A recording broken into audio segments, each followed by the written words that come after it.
In the last video, we built the architecture. We have a flawless digital cathedral consisting of billions of parameters. But right now, this cathedral is empty. No one is inside. The lights are off. Billions of matrices are filled only with meaningless random numbers. Comparing an AI to a newborn baby is an illusion of popular culture. But the reality is harsher. In the beginning, an AI is the purest chaos in the universe. It knows nothing. It hasn't the slightest idea which word follows another.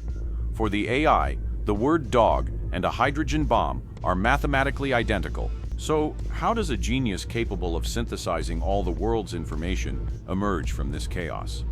It's not a miracle, it is an error correction loop, repeated billions of times. We call this training, but in reality, it is a forging process. On a digital anvil, we shape intelligence with a mathematical hammer. This is Axiom Tech, and I am Apoc. Today we will examine the heavy labor behind that mystic concept called learning. It is not magic, it is optimization.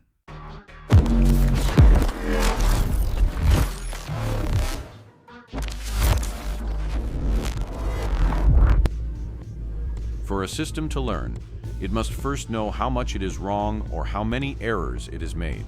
As an engineer, you know that a system without a feedback loop is an uncontrolled system.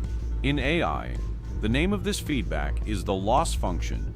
The loss function is the compass of intelligence. The model makes a prediction.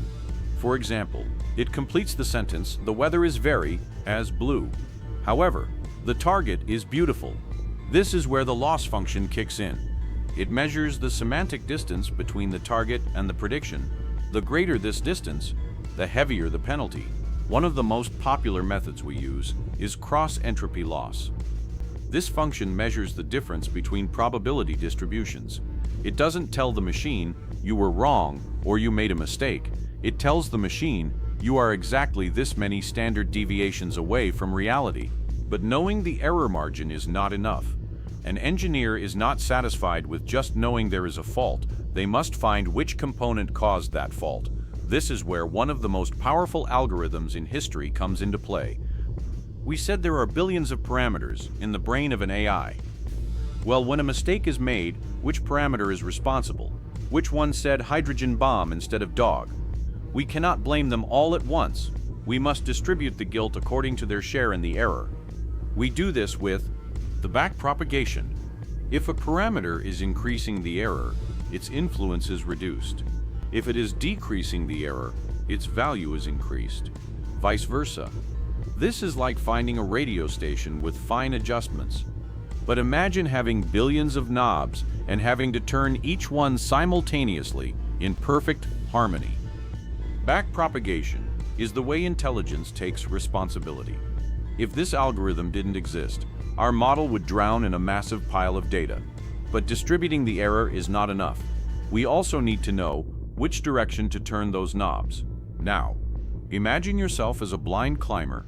Your goal is to reach the valley at the very bottom of the mountain, the global minimum of loss. You cannot see your surroundings. The fog is too thick, and all you know is the slope beneath your feet. This is the gradient descent algorithm. The gradient is a vector that shows the direction of the slope. To reduce the error, we take a small step in the opposite direction of this slope. Here is the critical engineering parameter, learning rate. If your steps are too large, you overshoot the valley and get flung to the opposite slope. The system becomes unstable. It diverges. If your steps are too small, it takes centuries to reach the valley. For an engineer, this is the fine balance between the system's response speed, damping, and its stability. And remember, this mountain is not smooth. There are pits we call local minima.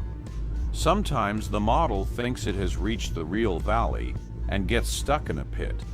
This is why in modern training processes, we use more advanced engines like stochastic gradient descent or the Adam Optimizer. They add a bit of momentum to the model, allowing it to jump out of these small pits. Finally, when the loss function approaches zero and the weights find the right balance, the miracle happens. The model no longer just makes predictions. It acts as if it understands the structure of languages, the logic of code, and even the patterns of human thought. But we know, inside, there are still only matrix multiplications and derivatives. Now, scale this process to a massive level. To train a model like ChatGPT, this error correction step loop is repeated trillions of times. Tens of thousands of NVIDIA H100 GPUs run for months. Trillions of words pass through these mathematical gears. The energy consumed in this process is equivalent to the needs of a small city. Why? Because forging intelligence creates immense friction. Data is the fuel. GPUs are the furnace. Inside this furnace, we transform random numbers into a meaningful world model. Intelligence is not an innate talent. Intelligence is the speed of learning from mistakes. We didn't just teach the AI the data, we taught it what an error is and how to avoid it. Because in this field, progress isn't measured by luck. It's measured by the efficiency of your architecture and the precision of your optimizer. We analyze the gears behind the intelligence because understanding the math is the only way to master the future. This is Axiom Tech, and I am Epoch. We don't believe in magic. We believe in engineering. In the next video, we'll move from software to hardware. We'll look at the silicon that makes it all possible, the GPU wars.